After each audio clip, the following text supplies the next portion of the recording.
I think what I'm guilty of is treating our democracy like it is so set in stone that it can never be threatened. Yes. And I learned a big lesson. Our democracy is only here because we've cared for it and because of our attitudes towards it. Mm-hmm. It's fragile, just like any bond in a relationship is a fragile bond. It starts right here. Start right here. Welcome back to Start Right Here. Not over there, not over there, not right here. Start right here. I'm Thom Rutledge. I'm with my partner in crime, my good friend and better friend since all of this last year of COVID isolation in a community has been going on, because we've just been spending a lot of time together. Dr. Alan Berger. Yeah, it's great. How you doing, Thom? It's good to see you again. We've had quite a week. This has been quite a week. This has been a week that is one of those weeks that you think, you think I never thought this would happen. It's well, I'll tell you what it brought me back to. If it's okay for me just to jump in here and yes, let's do about it. This is like my book that was published with HarperCollins came out. It's called Embracing Fear. We were in the final edits when the 9/11 attack happened, and so here we have a book about fear. Everything becomes about fear, and we're getting, so we and I loved working with this publishing company and this particular editor. So we had a decision to make. We had do we want to go back in and revise this book so that it is a book that directly addresses all of this, because we were talking about, at the very beginning of my book about fear is, we're not just talking about gigantic fears, we're talking about worries and anxieties and all this other stuff, and all of a sudden, when you hear one loud sound, it's like it drowns out all the others. So nobody was thinking in terms of worries, and nobody was. You remember that in therapy, when for quite a long time, it was. I mean, at least 3 weeks, I would think, people who even brought up their own personal stuff brought it up with guilt, because they felt like they shouldn't have any problems because of all this other stuff that was happening, but we ultimately, and I'm glad we did, decided not to make this a 9/11 book, basically, but we did need to go back in and put the context of that in there. So we did go back and make some changes to talk about that. But the thing that I had not anticipated at the time was it became a part of the publicity for the book, because I was on Fox News before Fox News had the reputation it has now. I was on Fox and Friends, actually, talking about terrorism and how you deal with Tom Ridge, the Homeland Security guy, was right after me, and we talked about all this stuff, and we really got into some of the first times I was thinking in terms of not just the mental health of our individual selves, but the mental health of us as in this. I thought of it in terms of community before, but as a nation, in that case, it's like, we were having a mental health crisis as a nation. And so fast forward to now, I think we've been having quite a long drawn out problem with mental health issues as a nation. And I don't mean crazy. I mean, a lot of anxiety, a lot of fear, and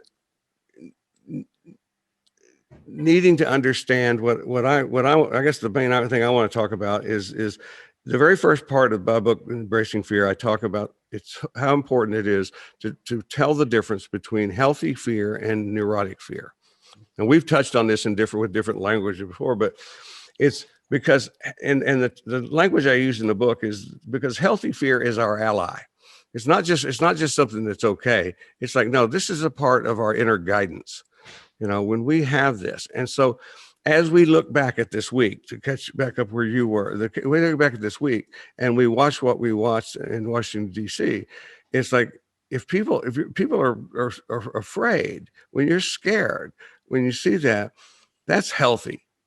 We should be afraid, and we should not, and we have to watch out for the human ability and the tendency to habituate everything and to make it okay.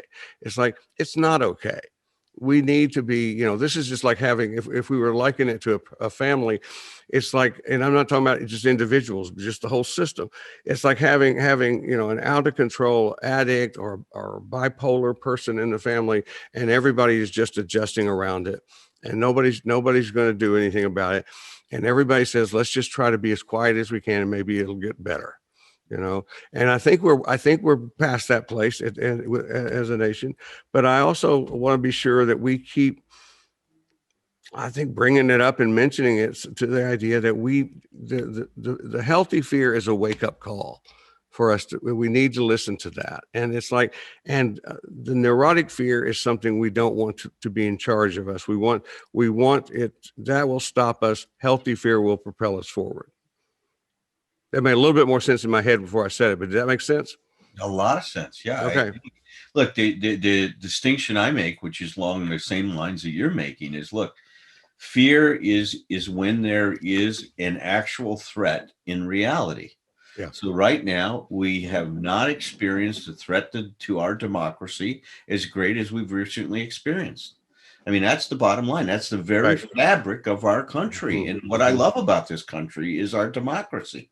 Yes. I mean, I love this country. I wouldn't want to live anywhere else in the world.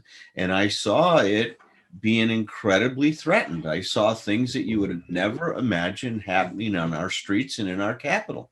So yes, I felt fear. There was an insurrection. There was an attempt to change the will of our nation in terms of the voting process and stuff like that, and that's the heart of democracy. Right. There was a straight on attack on our capital, on our government. And it was encouraged by the president of the United States and all of his cronies. I mean, it was an incredible thing. And, and so look, that is a reality. Now, what I said, there's a difference. Anxiety is when you fantasize about what's going to happen. And see, this is where it's a real challenge to keep our focus on the objective part of this, what's real. And because this is where now mental health comes in. So we have a fear here. There was a threat, and it's a real thing, and it's not over. If you hear the feedback that we're getting from organizations like Twitter, and they look at the kind of chatter that's taking place, which is a legitimate, any intelligence organization is going to say one way they can determine what's going to happen is look what kind of chatter is taking place on social media around stuff like this. There's a lot of chatter going on that we haven't seen the last of this attack on our capital and our government. We got the inauguration coming up here in a couple weeks. I mean, to me, that would be an incredible, time for them to try something. I mean, I think incredible meaning they could see that as an incredible opportunity to get a lot of press, to get a lot of, because that's part of this thing too. You just saw the grandstanding that was taking place as people were entering into that Capitol building. Yep. Oh yeah, absolutely. And so going back, and when I go back, when I'm sitting here looking at a copy of my the Embracing Fear book, the subtitle that is my wonderful editor Gideon Wild came up with is how to turn what scares us into our greatest gift. Yeah. And I love that. I love that because it feels so counterintuitive.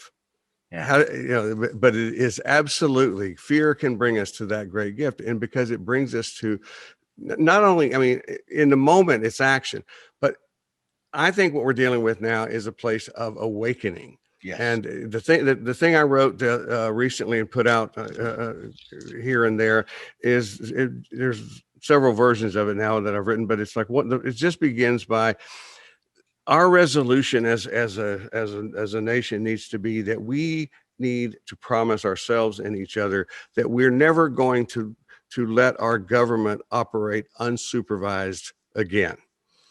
Because that's how this happens. Yes. Is we feel better because it's okay, or our guys are in charge, so we're going to be okay. I hope this is one of the things that, Patrick, that you are an inspiration to me about this, because your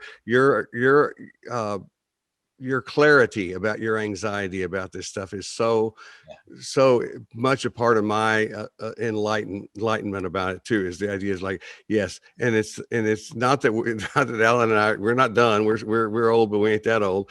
But I look at the younger people and go like, no, if you guys can keep getting this idea that it's like, trust people, but don't trust them blindly.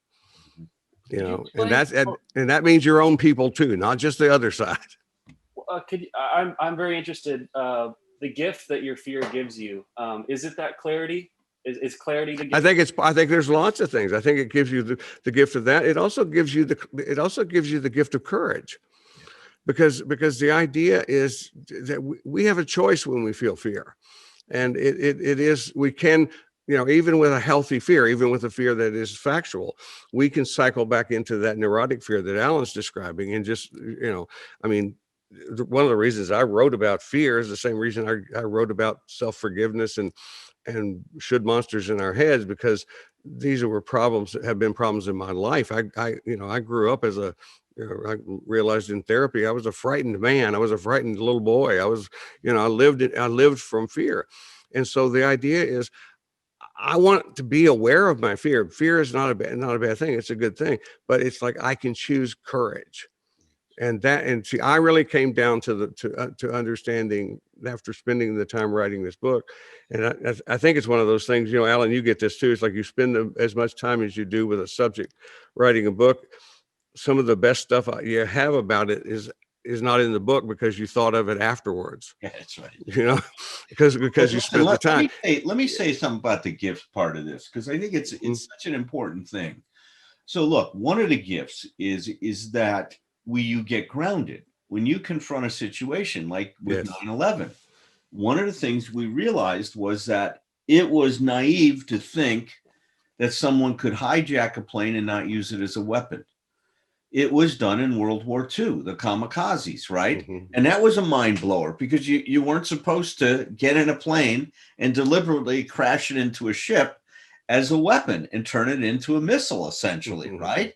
And it blew the military minds, because this was out of the box thinking, that they did not imagine this was going to take place. And it was a terrifying situation, because when you got somebody who's willing to sacrifice their life and not care about their life in order to attack your ship, and that's what we saw going on. And we also saw it on the troops on the ground. There were a lot of suicide bombers. They weren't mm-hmm. called suicide bombers at that point in time, but a lot of people Japanese were willing to sacrifice themselves and crawl underneath a U.S. tank with explosive mm-hmm. strap and blow themselves up to blow up the tank. Mm-hmm. Now, that stuff was not like, we couldn't wrap our minds about it, because I'm Sergeant Berger and Private Tom's over there. And I'm going to say, Tom, I want you to strap these explosives to you and go crawl underneath. Tom says, yeah, right. That's going to happen, Berger. I mean, he's on it. I mean,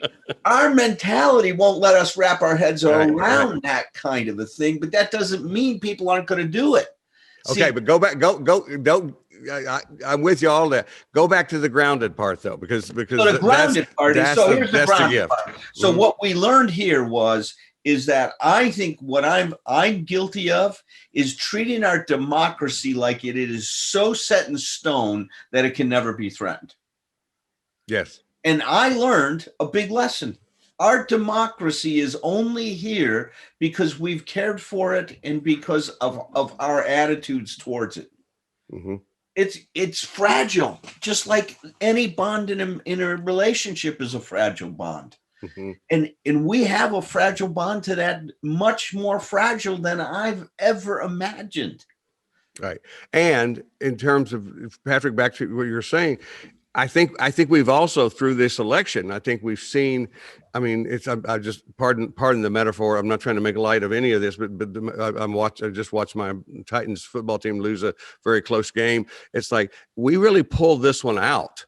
and it's really important to realize it's not a football game, and that, like you said, we're not done, and we're not done after inauguration. It's like but we did get to see the gift. I mean, if you want to call it the gift of Trump, Yeah. is he is one of the, if we will make it so, this is what I believe about fear. It's our choice. If we will make it so, the gift of Trump is that he can be one of the greatest awakenings, of all time, to wake us up to all of this stuff. It's like, no, actually, there's lots and lots of people, lots of moving parts, and lots of bad folks involved in all this stuff. But from that very center of that man, what we've seen is that so much damage, so much ripple effect of damage can be done. And it's like, we have awakened. We never need to, we get to sleep, but we need to take turns on stand and watch. It's like, we don't need, we took it for granted, is what you said. And I think that's one of the lessons that we have at this point. And I think that's right. And see, and I think the other thing we're learning, for me, this is a gift, is it's around this issue of truth and how truth can be manipulated. Right. Mm-hmm. And what we saw here is that one of the things that Trump was uncanny at, the ability of taking the fear of a large portion of our populace and using that fear to manipulate them. Mm-hmm. This is how Hitler came into power in Germany. There's no, and many despots and tyrants have come into power along those lines. They say, if we don't, and that's the nationalism that starts to show up. If we don't take hold of this, you're going to lose your life. You're going to lose your life. And look, all of those folks that would jump off a cliff for him, they really believe it's a life and death issue for them. Right. I mean, I know some Republicans that say this is the end of democracy because Biden has been elected. Yeah. I mean, instead of saying, my God, this is the salvation of democracy, they're thinking that in 4 years, we're going to be a socialist country. Right. Okay. Let me go back to this part. Let's go back to mental health for a second, because the other thing to pay attention to with that, because we've had this intensive workshop on narcissism in the most obvious way. And one of the things I've always told clients about trying to help them understand what a narcissist is a narcissist will do many things, but one of the things they're going to do is they're going to accuse you of doing exactly what they're doing. It would be like me telling you, God damn it, Alan, get your hair cut. Right. Okay. Yeah. It's like that. And they do it so powerfully. Yes. That I'm sitting there, I always tell people, because I'm always wear cowboy boots. I always tell them, good example. What they're going to accuse, let's say in this case, they're going to accuse this, Trump has accused everybody else of lying. Yeah. They're lying. They're lying. And there's been and this is not coming from I'm not just pulling this out of my hat. Mm-hmm, mm-hmm. People that have fact checked him, there's never been a president that's lied as much as Trump. Yeah. Yeah. It's like, yeah. And so what we have is Pelosi gets it. She goes, he's projecting.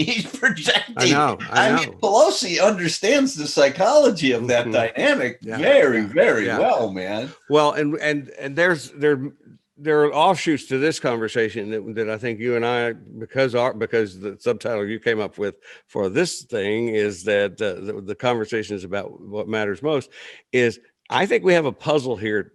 We understand some of it, but how there can be so many, what I just referred to as, pardon me if this is offensive to somebody, otherwise intelligent human beings who buy this stuff. I have not figured out how to speak to those people yet. And we don't have to change everybody's mind, but we do need to get people who are amenable to change and who are amenable to growth. And how they're thinking and maturity, recovery, really what we talk about with emotional sobriety. We need to be able to not just dig in on one side and just play everything to win. We have to problem solve. Yeah. How do we unlace that tribalism? That's a question I ask myself. That's a great way to say, how do we unlace the tribalism?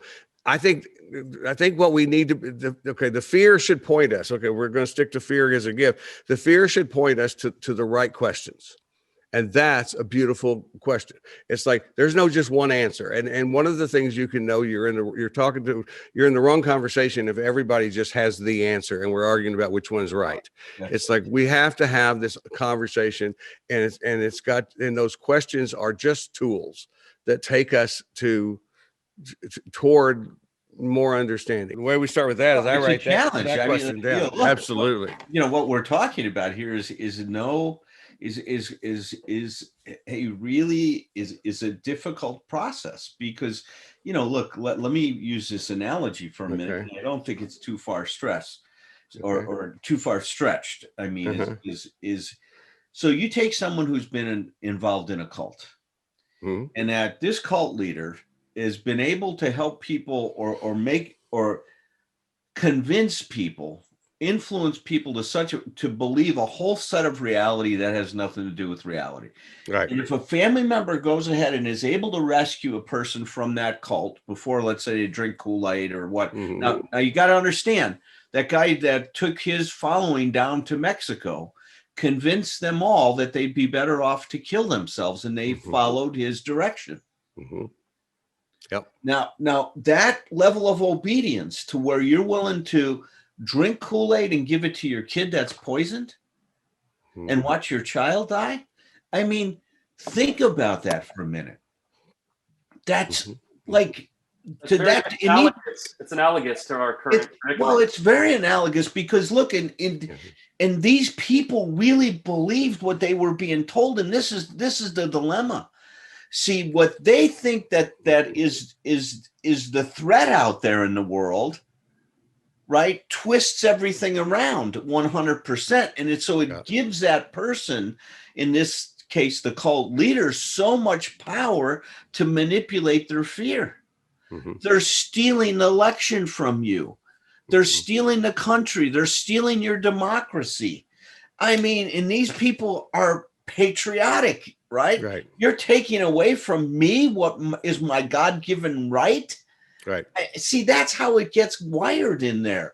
And so if let's say Thom was in a cult and he was my brother and you and I went and rescued him, and to deprogram him takes an incredible effort.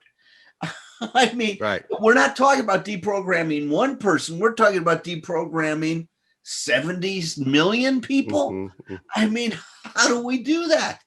How do we help people get grounded in and be able to see what the reality is again and get past this? I'll tell you, it's a very special thing to be a deprogrammer, and they're not all successful. We hear about the successful ones. Right. I mean, it's a remarkable thing, the mind, Patrick. It really is in terms of being able to help people, because for them, the reality that they're believing in is the reality, and they don't see it any other way. And then when you try to point it out, they say, well, see, they've got you fooled. Right. You're part of the deep state. They've fooled you. See, so you're in this dilemma of anything you say, if it goes contrary to what their belief is, what is going to be refuted. Yeah. This I want to toss this piece in here too, just because there's a test question that I have been using now for some time, and it is basically to see if somebody can answer a hypothetical. Okay, so like let's say that you believe something that I consider absolutely ridiculous, Alan, and I say, well, let's say you believe everything about Trump is real, and I say to you, I want you to answer this hypothetical question. If you discovered that Trump was not what you thought he was, that he was actually devious-minded and manipulative and dangerous man, would you then change your position? Okay, now that hypothetical question has only one answer. It's like, if you were to say to me, Thom, if I could convince you that Barack Obama was on his way to your house to kill you and your family, would you then change your mind about how you feel about Barack Obama? The answer is quickly and easily yes. Yes. The hypothetical is this: Hypothetical, people right. who cannot answer the hypothetical are the people that are what you're talking about are the people that are going to be hell to deprogram. That's right. They refuse but let's look at it this way. So here's another way to throw it in, and maybe next time I'll try to dig this book out, because it was brilliant. It was called Scientist as Subject. Okay. So we're going to take this out of a political realm, and we're going to put it into the science realm right now, just to make this point. Okay. So it was by Dr.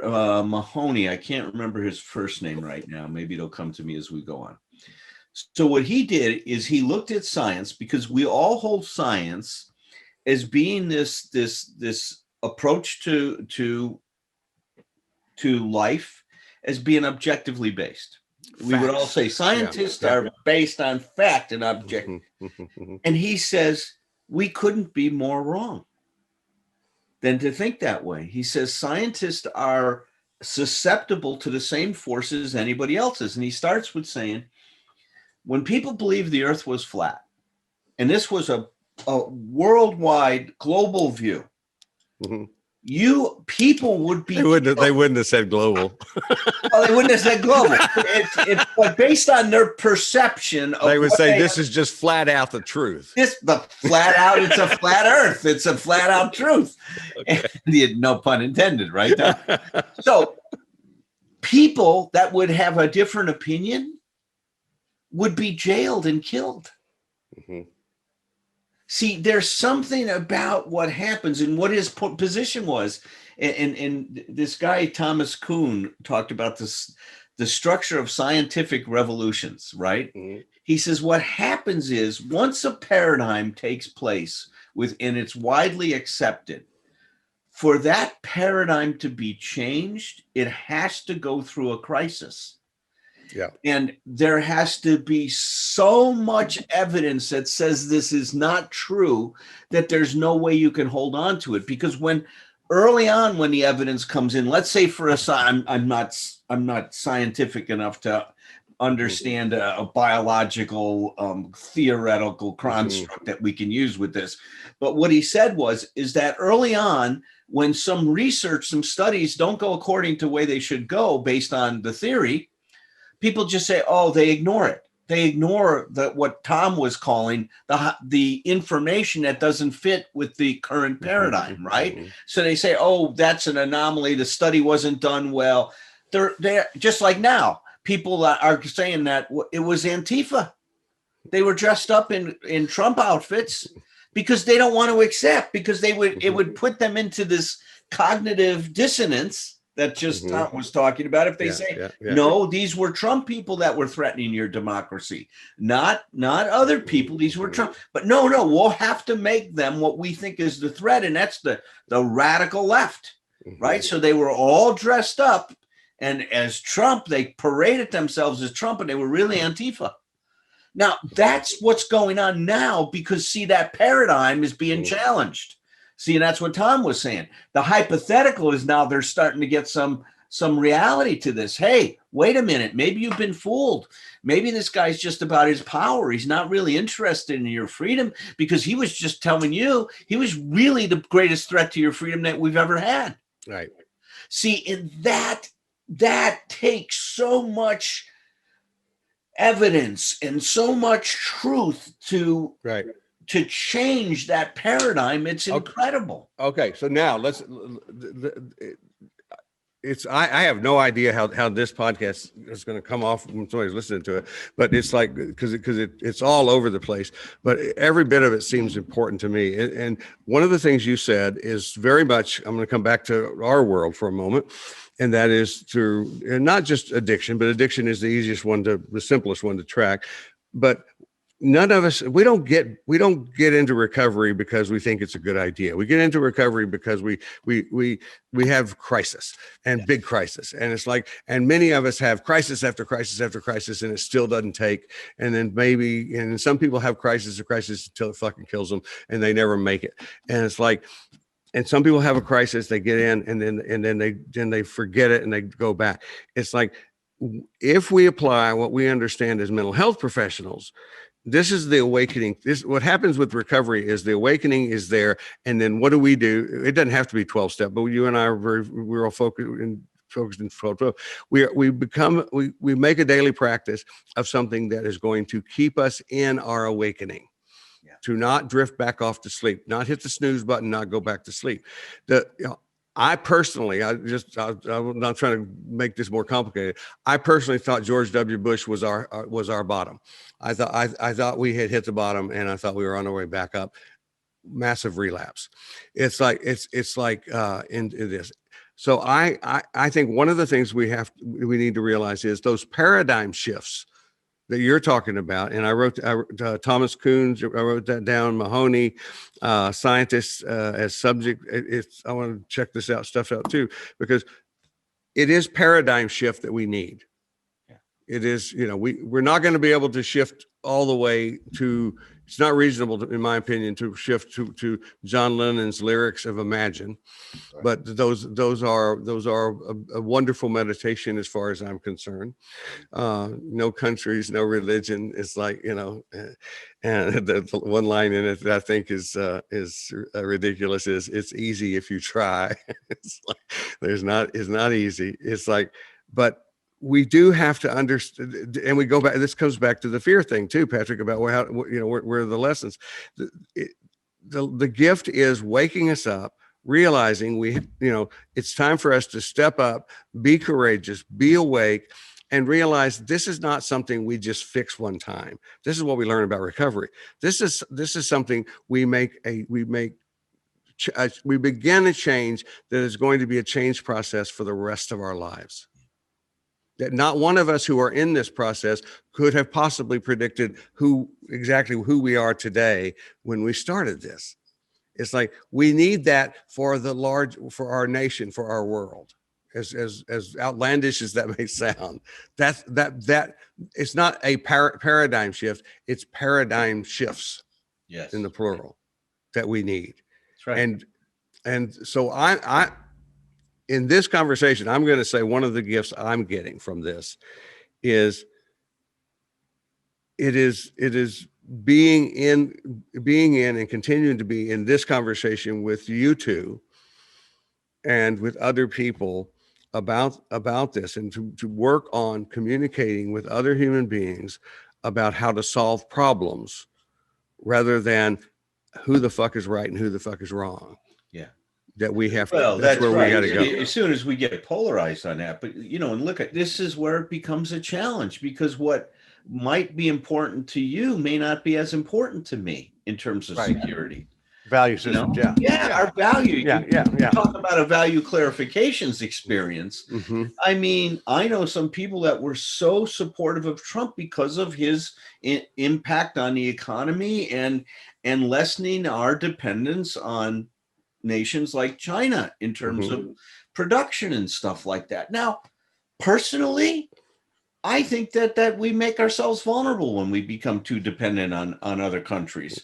And especially in situations like this, like what we saw with the COVID stuff, when because of the falling out we had, China decided to not bring in a lot of personal protective equipment that we needed because of the falling out they were having with Trump. Right. And so in one way, I understand that our dependence on another country can make us vulnerable for those things. And so, I think that we've got to find a balance on these things.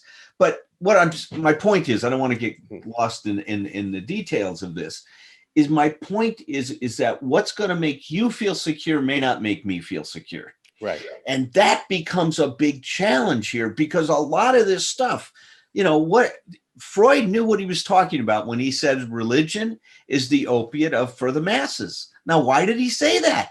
Because a lot of people find, and understandably so, a lot of solace in religion. They say, my God, that there's some greater plan here for me, that there's life after death, and I'm going to go to a much better place, and all of these other ideas that if you're more of an existentialist, you can't find solace in. But all I'm saying is people gravitate towards that kind of security, towards wanting to feel that things will be okay for them. Now, back to what you were saying, Tom, about what can we do?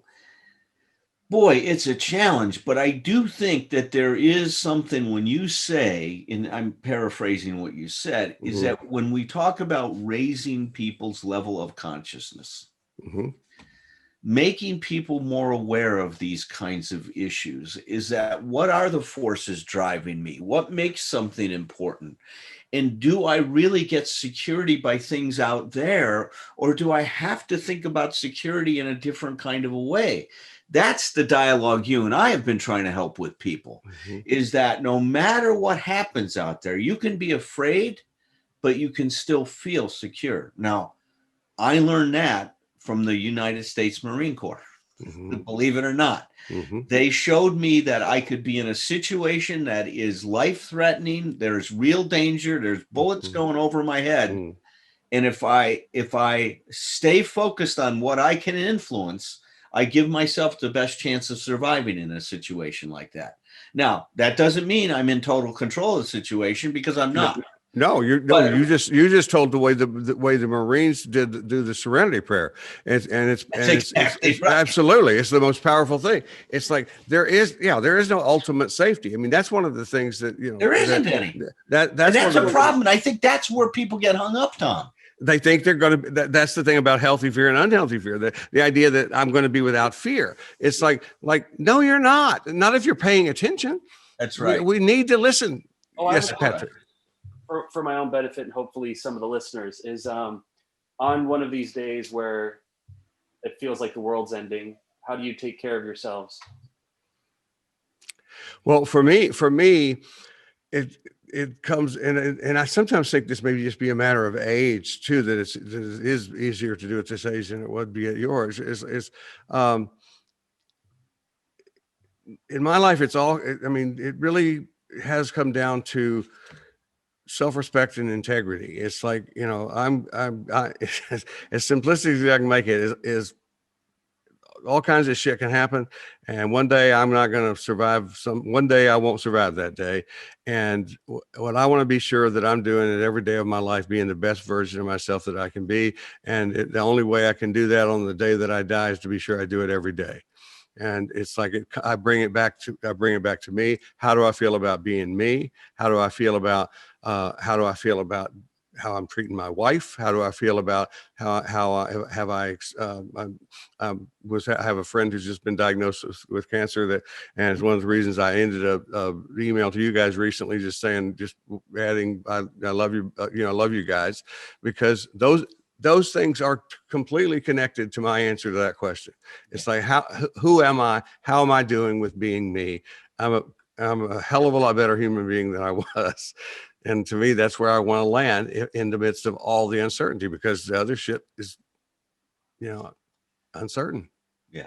Well, I want to take a shot at what you're saying, Patrick, too. So here's where I think that one of the great things about this, what we call information revolution that's taking place, or that has taken place, is we have access to more information in the palm of our hands than any person at any other time in the history of mankind. It's a curse and a blessing, because what we call a here and there phenomena is greater now than ever before in life. See, before, let's say we had this ability to communicate the way we did and to find out what's going on, and like in Washington, D.C., let's say that we didn't have any of this stuff. Well, we'd be dependent on, let's say, the Pony Express bringing mail out here to California. By the time we found out about this, it would be 2-3 weeks later. It's no longer here and now thing. Now you could turn your TV on. You are right in the Capitol with those guys. It's a here and there that's happening here and now, but it's over there, right? You're not in that Capitol, but you are, because of that here, because of what we can experience with technology. What do I do when I hear, let's say, an earthquake kills 5,000 people in Malaysia or something like that? What does that do for me? Well, that's more information and I can wrap my head around. You see what I mean? In some way, it's overwhelming. Now, where I don't get too hung up in that is to say, I come back to, is there an earthquake happening right here, right now? No, there's not. So I don't have to be worried about that earthquake over there. Now, it does say that there are earthquakes and terrible things can happen to people when these earthquakes happen. We've seen that in America. I mean, we've seen that in Northridge out here in California, those kinds of things. But here's the challenge. And I think that this is part of, you know, what I hope Thom and I can do is pass on ways for you to keep your sanity during insane times. And there are ways to do that. Like I said to you, the Marine Corps helped me get grounded in what could I do to ensure my survival if I was in a firefight, if we were being attacked, if the enemy was shooting artillery at us or whatever it was. There were things that we could do to increase our. Now, could I control that whole situation? No. Here's some of what I try to do in this situation. First of all, I come back to right now. What does this mean to me at this particular moment? Well, it means to me at this moment that I need to pay attention to our, just what Thom was saying. I need to wake up and not assume our democracy is poured in concrete, that it's going to be now and forever, and that we don't have to take care of it. And we don't have to manage it. And we don't have to, you know, the way you said it in the beginning, Thom, is that we can't just turn our blind eye and just, we got to pay attention to who we're, you know, electing into these power positions and stuff, because there's a lot of power there, as we've seen. And then we supervise them, by the way. Well, that's what you called it, supervision. Yeah. We're going to keep an appropriate level of supervision. Right. See, now I can learn that. Now, all that does, though, is that right now, what happened there, other than I have that information, didn't change the fact that Cece had to go to the potty and I had to take her pants down and then wipe her butt after she was done. I mean, that still happened today. The same way it would have happened. Tom's still going down to the barn and feeding the horses. Yeah. That you know, I don't know if there's a book. It was actually, it's interesting because it's so relevant. I just now thought about it. It's one of those books you have on your shelf. I could take you to it right now, even though I haven't touched it in years. It's called New World, New Mind, and it's by Paul Ehrlich and Robert Ornstein. And it is an amazing, life-altering book that I read whenever it came out, which was like over 20 years ago. But one point they make, Alan, is exactly the point you made, and that is that, and ultimately what they said is, and again, I don't remember their exact numbers here, but they said basically, you look at how much the world has changed in the last 50 years or 100 years, and then look at how the human brain how much the brain has evolved. It hasn't very much in those years. I mean, for tens of thousands of years, and so. They use the example of the bear at the door. You know, if the bear is at the door, you react. It's like you do that. He says, and they weren't. This was even before all the social media stuff. They were just talking about television. Yeah. And they said, so the bear is now on the television. Okay. Right. Now the bear, it occurs to me, is in our pockets. That's in the form of our phone. That's it's exactly like, and what they were saying, that this is a great reminder, and maybe the best point we can make is we need to also be aware, as people who are self-caring human beings, is that our brains are reacting as if that bear is at our door. Yeah. And it's not. Exactly right. And it does, and it's not. We're making the point, I think clearly, is that doesn't mean, oh, everything's fine. It just means it's a different level of response that is recalled.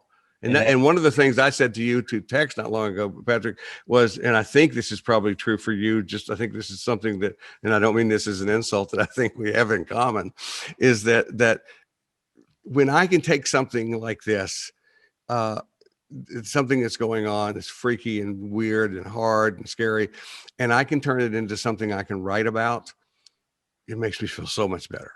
Now, I don't know if that's just pacifying me, but when I've always felt that way about mental health stuff too. If I can take my craziness and turn it into something that might be useful to somebody else, you know, not only do I actually clarify my thinking by writing, because I do, I think by writing, it helps me do that, but I actually feel like I'm doing something.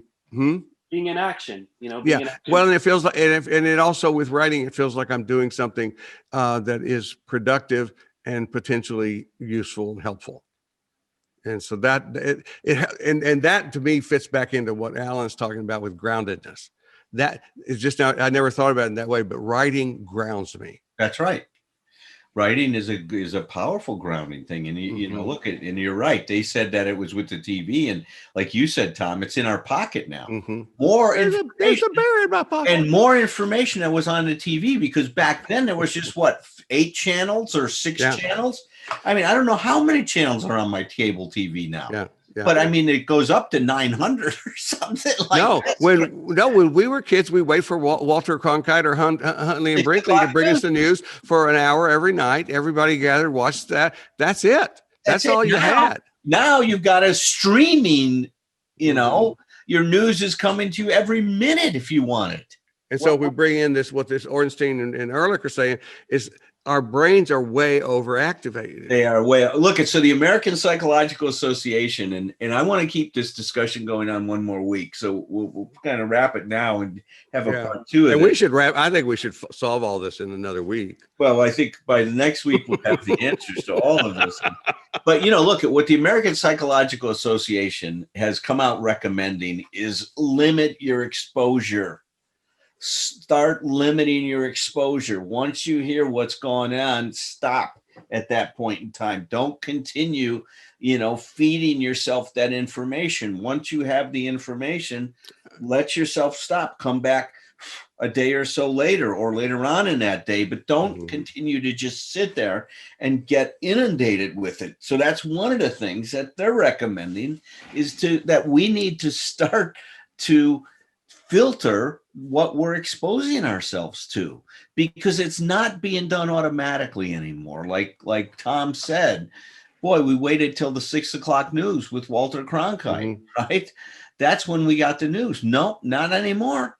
You got the news coming at, and now look at the news, the possibilities of your news channels you got. So anyway, the dynamic with JFK's assassination, right? You could probably remember that. And I do very well. You probably saw that on Cronkite, right? I mean, just totally. And there was only like, and that was covered on every channel, but there was like 8 channels. I mean, I can't remember how many there were, but there weren't 50 channels, and they were all pretty much saying the same thing. That's the other difference. Is right now the amount of information you can get, in the lack of any check in terms of the truth. You can go, you know, there's podcasts that are nothing but conspiracy theories. Right. Okay. I know we're wrapping up, but let me say this part out loud, because I want you guys both to have it, because this is there's just so much in this. It's amazing. I just wrote this down: managing the multitude as a topic for later. Okay, because I want to give just a brief. I want to say this, and then I'll turn this over for you to wrap us up here, Alan. But it's like because in a very minor form, again, analogous to all we're talking about, but not at all what it is. I had a day that is a beautiful example of this. I am so aware these days of how I manage and maneuver around the various aspects of my personality, and how I can move out of certain moods and places when I'm there and don't need to be there. It's like, I won't go into all the details, but I'll give you the last example. The last example was I tried to delay our podcast today till 4:00 because I was really getting nervous about the Titans. Okay. Didn't get to you guys in time. Didn't get that done. So what I did was I left Dee Dee with the football game. I put my headphones on, went out with my dog, and I left the football game early. And because I knew I needed at least 30 minutes to manage myself, to get myself back into a different place of mindset, because I know I can't just move one place to the other. And so I realized today, and there's some other examples of that too, but the idea that we all have to become responsible for how to manage our own mindset and really mood and personality. And I'd like to talk about that a ways out now, but we'll definitely come back to this next. Enough said. Wow.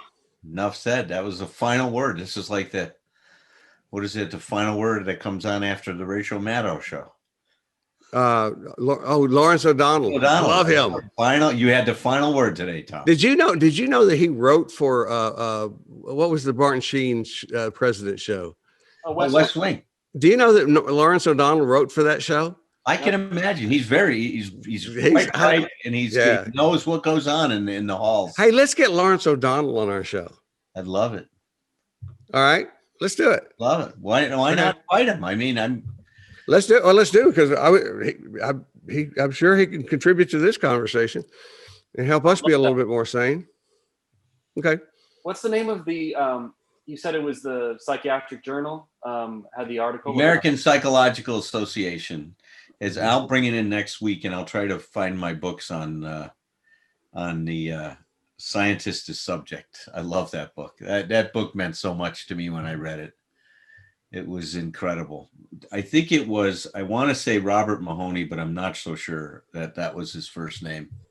But it was a brilliant, brilliant discussion. Are you more messed up at the end of our discussion, or how are you feeling with everything?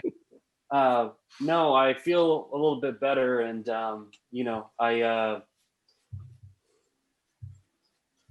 it's a lot, man. I'm still trying to, put it all together into a narrative that will, put me on a track with less pessimism. But this has helped for sure. Yeah. Well, all pessimism isn't bad either. It's part of the conversation. Thank you, guys. All right, you guys. Good job today. All right.